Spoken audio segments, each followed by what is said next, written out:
Salutations, dear degenerate. I'm doing a little video this week to talk about some mods that I recently made to this Chapman ML. I've had this Chapman for about 2 years now, and I dubbed it the nickname Faith because I grew up watching Buffy the Vampire Slayer, and Faith was hands down the best character in that show.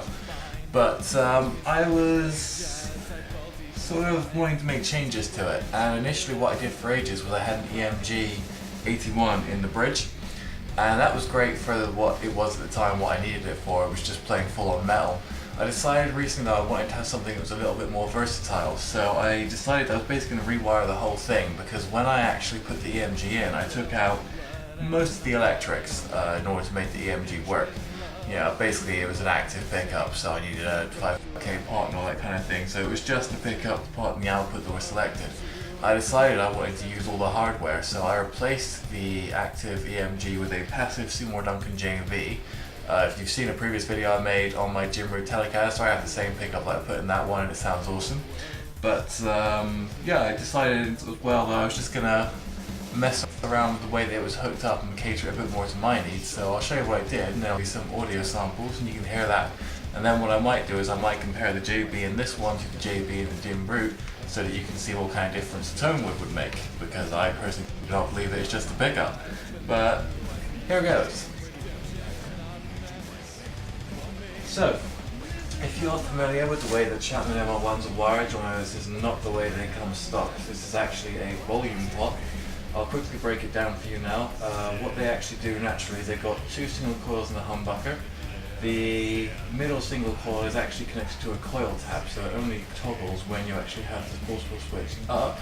Sorry, I can't speak today, I don't know what's wrong with me.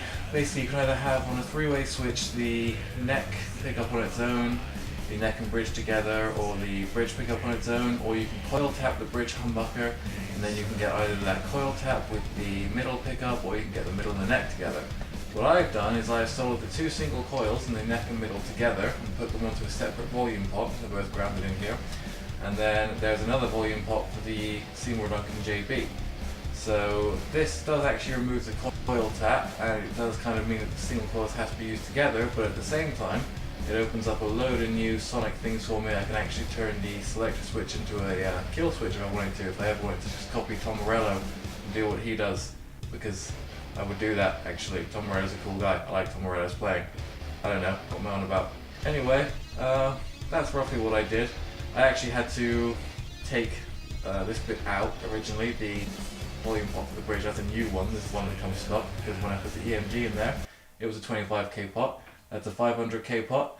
So yeah, this is all pretty much new stuff except for the selector switch. Even the output jack's different.